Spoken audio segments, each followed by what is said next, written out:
Well,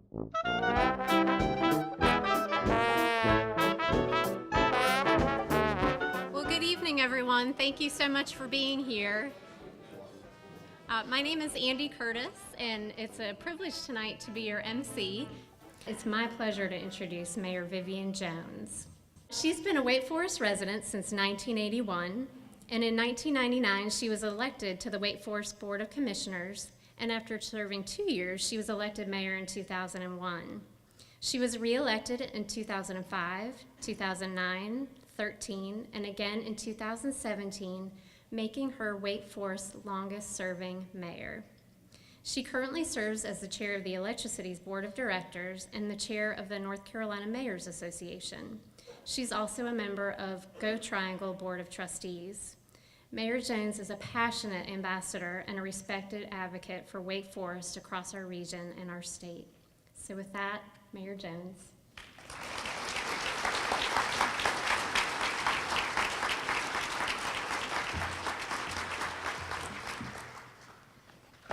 Thank you, Andy. Thanks again to the Rotary Club for sponsoring this event again. This is one of the many ways that you support this community. And congratulations on your 80th anniversary. What an accomplishment to be here in Wake Forest contributing all of those years. And I also want to thank Wake Forest Presbyterian Church for allowing us to use their facility. You're very generous to make this room available to lots of organizations in town, and we appreciate your commitment to the community. Those of you who know me know that I try to be a positive leader. That does not mean that I do not see things that need to be done. I just choose not to concentrate on the negative. I'm kind of like Winnie the Pooh. Piglet said to Winnie, "Suppose a tree fell down, Pooh, while we were underneath it." And Pooh, after careful thought, said, "Suppose it didn't." Piglet was comforted by this, and I hope you'll be comforted about the state of Wake Forest while I'm speaking tonight. If you came tonight expecting me to sing the praises of the town staff, I won't disappoint you. I say it every year, but I cannot say it enough. The town of Wake Forest has the best employees ever, and as the town's mayor, I couldn't be prouder.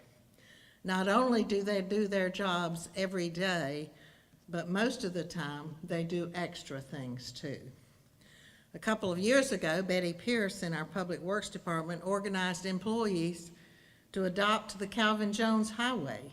And you'll see employees out about at least 4 times a year picking up trash on the highway. How great is that? But that's just one example. You know, there are many others. All of you who use those wonderful greenways Andy talked about have seen our police riding on the greenways, checking to make sure that you're safe. But not only that, they bring water and give it to the walkers while they're there.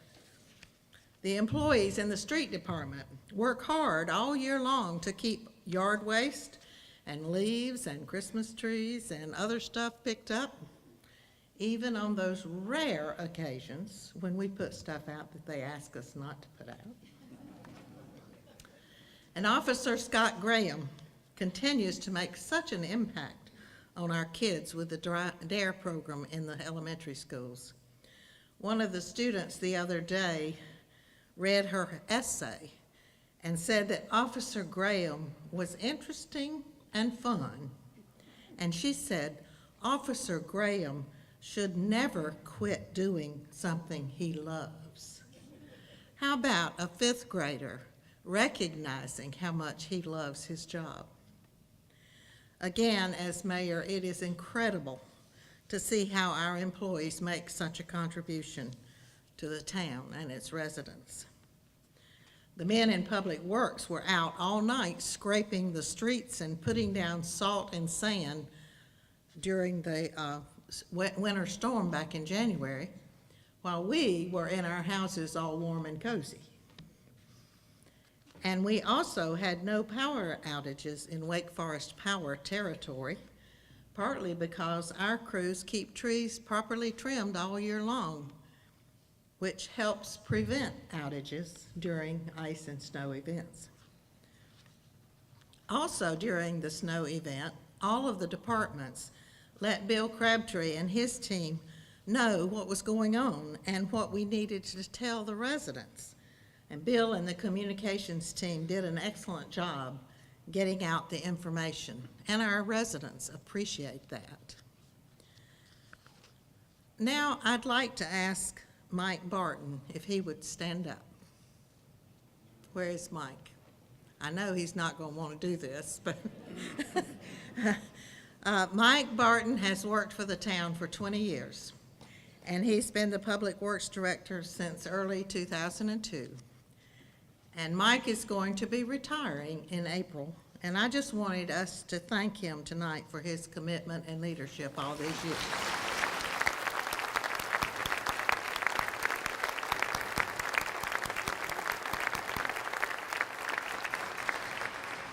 Again, all of our employees show every day that they are caring and committed people who want to do their best for this community. And we're so thankful to have each and every one of them. So let's thank all of our employees right now.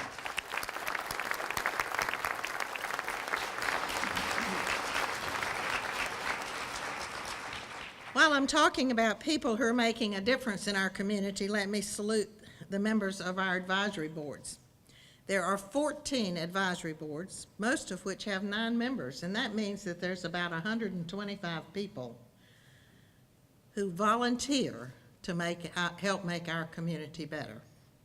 The advisory boards work throughout the year with events like Good Neighbor Day, the Historic Cemetery Tour, Wake Forest Unplugged, and other things. They also do ongoing projects like providing plaques for historic homes and helping with the Tree Steward program and commissioning a 1-year-long temporary art exhibit of sculptures from national artists. And our Urban Forestry Board was named the best tree board in the state of North Carolina last year. And this is just a sample of the many ways that our advisory boards work through the year to make a difference in our community.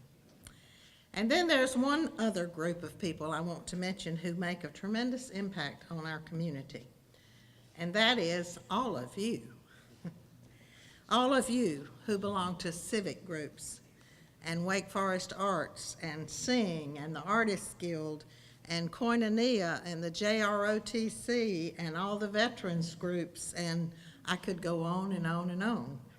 All of you are what makes Wake Forest a special place. I'm amazed at how many people are here tonight, but it just shows your love for Wake Forest and your dedication to knowing what is going on and to being a part of the community. Wow, thank you very much.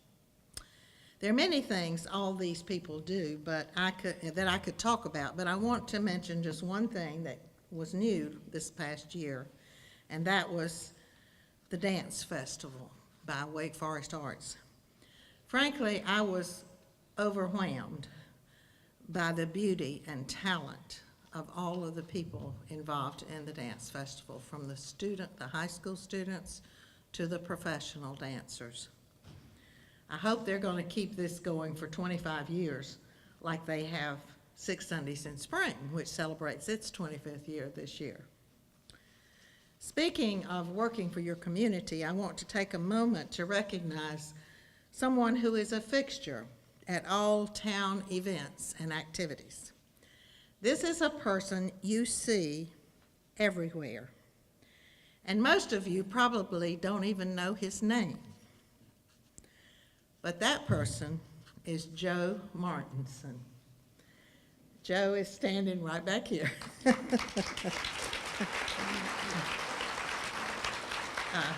Joe takes pictures at just about every town event. Wherever there is something going on, you're going to see him, and I'm sure you've all seen him many times. You probably think he works for the town, but he doesn't. He just loves to take pictures, and he loves to share his expertise and his passion.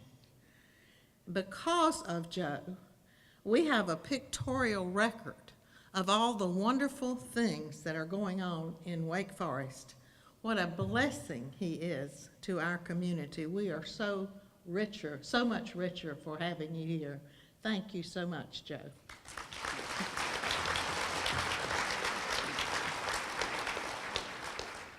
As I began preparing the speech, I remembered that on New Year's Eve, my pastor had commented that when we review the past year, we need to go back further than just that 1 year to understand what has really happened. I realize that this is true when we think about the town's accomplishments. Most of the things we accomplish are the result of several years of planning and putting aside money. One of our huge accomplishments this year in 2017 was opening 3.2 miles of greenway. But you have to go back 15 years to really understand how we got to this point. The Greenway Plan was adopted in 2002, so the vision was established at that time. Over the years, we applied for grants and set aside money. And when we had the funding planned, we hired a design consultant. But that was still just the beginning of the project. The point is, these projects do not happen overnight. They often take a long time to accomplish, and it takes a lot of people to do them. To simply say, we opened 3.2 miles of greenways last year, does not begin to give you an idea of the magnitude of that accomplishment. It was a glorious day when we had our ribbon cutting. We had a great crowd of people there to celebrate.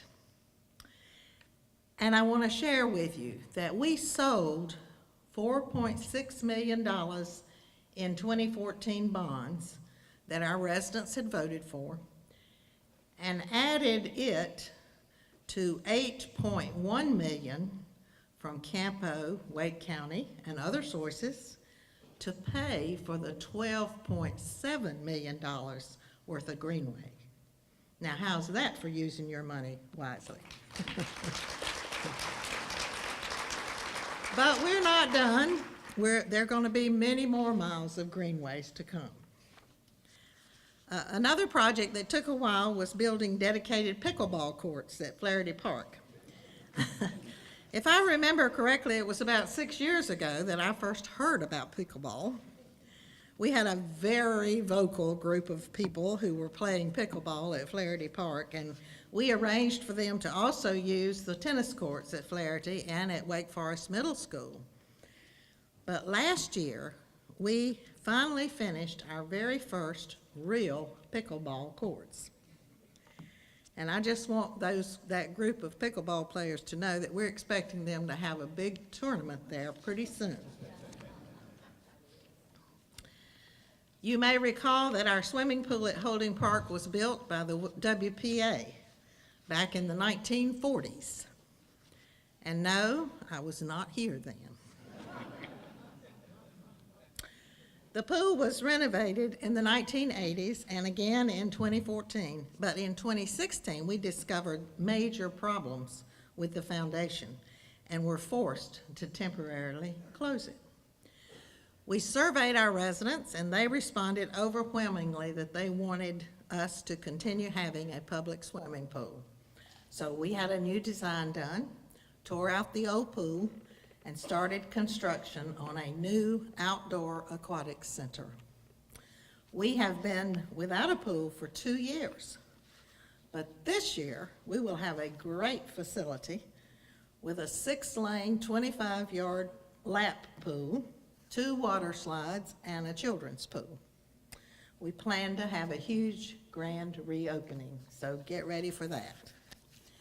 And in September of 2017, we opened our first spray ground located at the Austin-Massenburg Center. We only had just a few weeks of warm weather to use it, but we're looking forward to getting lots of use out of it this summer. And we're going to have a special ribbon cutting grand opening early spring for that facility. In addition to building greenways and pickleball courts and swimming pools and Joyner Park, the Recreation Department is working on the requirements to be a nationally accredited parks and recreation agency.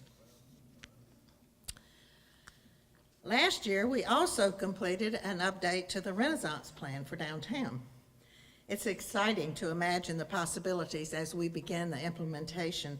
We will continue the streetscape down South White Street all the way to Holding Avenue this year. With all the new residences coming to downtown and other improvements that we have scheduled, our downtown will become even better able to host great events like the Mardi Gras Festival and the car show and Meet in the Street and Friday Night on White. And speaking of Friday Night on White, what a great event that is. We are the talk of the Triangle. This event is bringing around 50,000 people to downtown Wake Forest each year. And all the popular local bands want to perform at this great concert event. The downtown merchants are benefiting from this exposure, and all of our residents have an opportunity to just gather together and have an amazing time. We are so grateful for all of the sponsors and the volunteers who helped to make this a successful event. This year, we will make much needed updates to our transportation plan. We will analyze level of service and key issues and identify projects, large and small, where we can make the most impact. President Eisenhower once said that plans are not important, but planning is absolutely necessary.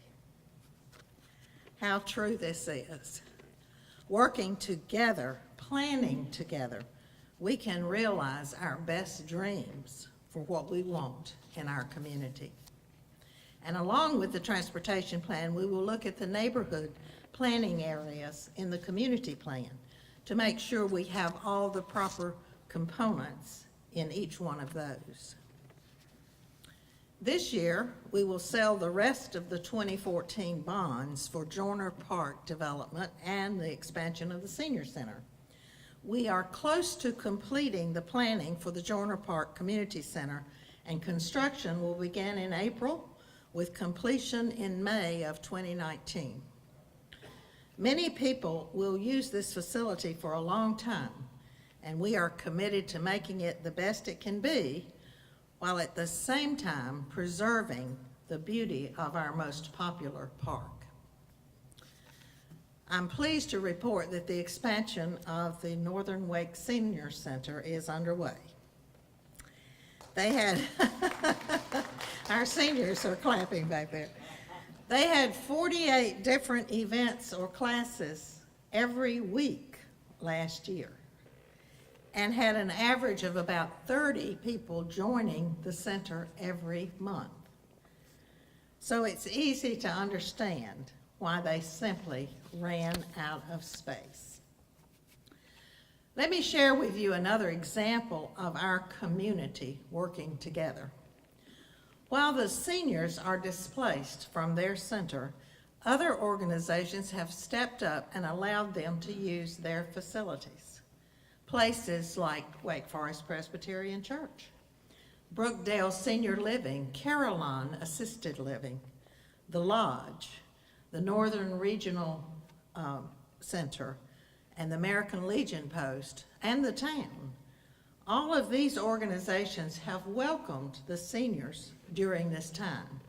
So all of the activities that they are accustomed to participating in are continuing, thanks to the generosity of these organizations. What a statement that is of the community that we have here in Wake Forest.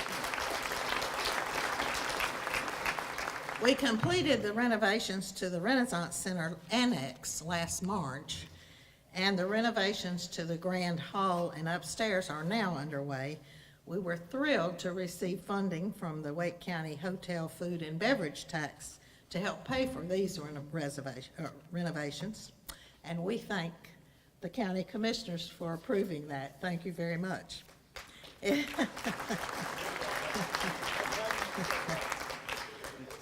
The Renaissance Center is going to be amazing. You're just going to be floored when you go in there. With a larger stage and a nice green room for our visiting performers, the Renaissance Center staff has done just such a great job bringing us wonderful performances for all ages. And I continue to read more and more about the economic benefit of performing arts programming in communities. And we are enjoying those benefits right here in Wake Forest. We're very fortunate to have this facility. Be sure to mark your calendars for the Renaissance Center's grand reopening on June the 1st and 2nd. On Friday evening, there'll be a fantastic family program that the kids and the adults will enjoy. And on Saturday night, we're going to have beach music and barbecue with the Band of Oz. So that's something you don't want to miss. A bit earlier, I talked about updating our transportation plan. Now I'd like to talk a little bit more about transportation projects that are about to get underway. The upgrade to a complete streets status of Stadium Drive will begin shortly and be completed in late 2019. Rogers Road widening will take place within a couple of years in conjunction with the railroad underpass. Pedestrian connections on Waite and Oak Avenues and several road connections will be completed this year. Design work is being done on the Durham Road pedestrian corridor with construction planned for 2021, and the Harris Road roundabout is under design with construction in 2020. Turning Capitol Boulevard into a freeway is a project funded by NCDOT and scheduled to begin construction in early 2020. This will make it much easier for us to get to Raleigh and beyond. As you know, I have served for the past 3 years on the Go Triangle Board of Trustees. I'm excited that the voters passed the Wake County Transit Plan in 2016. What this means for Wake Forest is that over the next couple of years, we will be able to expand our express bus service to Raleigh and our local loop bus, making it more convenient for more people. We will watch carefully to be sure Wake Forest benefits as soon as possible. And there are also plans for commuter rail in later years. As you can see, here again, we're talking about the fact that it is a long time from conception to completion. And we appreciate your patience as we work through all of these projects. I read recently that solutions lie in your people and in your processes. And if you manage these well, it can lead to high performance. So tonight I've talked about our people bringing solutions to our organization. Now I want to mention a couple of processes. Under Town Manager Kip Padgett's direction and leadership, we have changed our capital improvement program process a bit. In the past few years, we have spent most of our CIP monies to maintain our assets while depending on grants and state aid to fund new construction of transportation and other capital projects. We have used voter-approved bond referendum monies for our local match on these projects. And this has worked, but it also draws out the process. and makes these projects take much more time than necessary. In order to address new projects in a more timely way, CIP proposed setting up a capital reserve fund to help cover the maintenance costs and proposed that we place between $250,000 and $500,000 every year into that fund. This change in process will make completion of capital projects smoother and faster and will allow us to still maintain our infrastructure. Another process change we've made is electronic plan review and permitting. Our inspections department has set up the process to allow anyone seeking a permit to submit their plans for review and to receive a permit without coming to town hall. The inspections department will be almost paperless. The permitting and review process will be streamlined and allow the customer to keep track of their project. This is a tremendous benefit to the customer. Our finance department constantly updates the processes they use to manage our revenues and expenses to make sure we are as efficient as possible. But one thing that never changes is the commitment to enhancing our fiscal strength. We continue to enjoy a AAA bond rating. Our debt position is at less than 1% of assessed valuation. Our fund balance increased $1.6 million last year, and our electric fund increased over $600,000 in net position. All financial reports and the budget are on the town website for you to look at as you want to. We are committed to being transparent in all of our operations.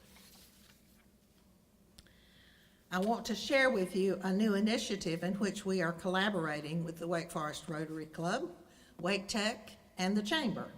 It's called Launch Wake Forest, and it's patterned after a similar project in Raleigh to help entrepreneurs establish and/or grow their businesses.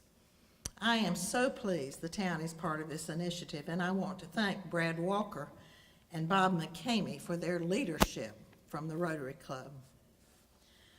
I'm excited about this program because I believe it is important for local leaders to help local businesses succeed and grow. After 40-some years of July the 4th celebration extravaganzas put on by our dedicated group of volunteers, the town of Wake Forest will coordinate this year's fireworks display. There will be a few changes, but the core events will remain pretty much the same. And the fireworks display on July the 3rd will be at Heritage High School, and the children's parade on North Main Street and the games in the park will be on July the 4th. The volunteers are continuing to provide the activities on the 4th. Everything will be free of charge this year, and we hope to have a big crowd for this favorite event. We will continue and, in fact, increase our use of data and analytics to become a smart city that uses information technology to improve the lives of our citizens.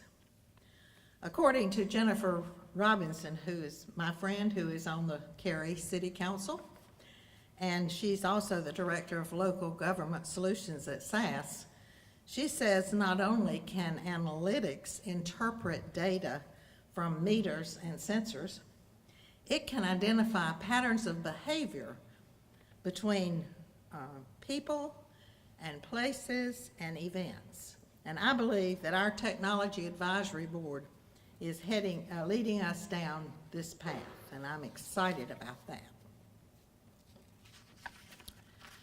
I'm sure that you have heard about the Lineman's Rodeo coming to Wake Forest on April the 28th. We will have up to 2,000 expert linemen from all over the country right here competing in several different events. The training they display at this event translates into faster restoration when they are back home doing their jobs. What is doubly exciting is that we have some of these experts right here in Wake Forest. We have our team with us tonight who will be competing in the rodeo, and I want to introduce them to you. So if you guys would please stand when I call your name. The apprentice team is Lonnie Wilson, Jason Walter, and Zach Goldsmith. I think I heard that Zach and his wife just had a new baby, too. The journeyman team is Jason Chambly, who could not be with us tonight, Joe Sharon, and Hugo Meyer.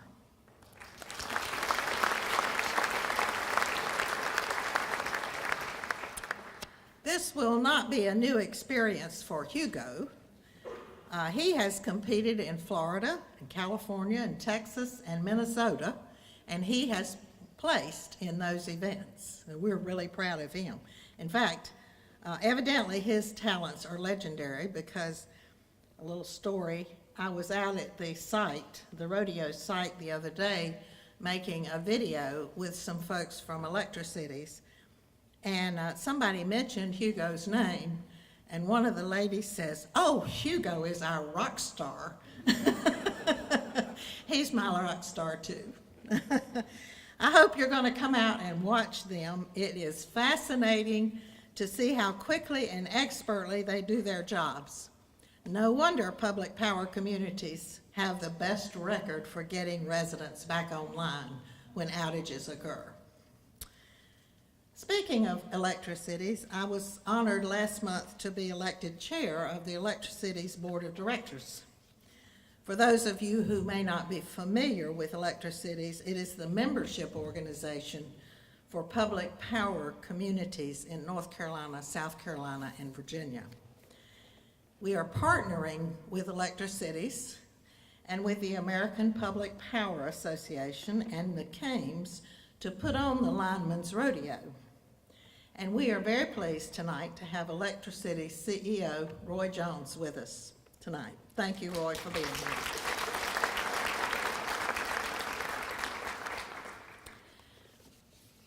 Now it is time to look to the future in Wake Forest. Niels Bohr, who won a Nobel Prize in physics, said that prediction is very difficult, especially if it's about the future.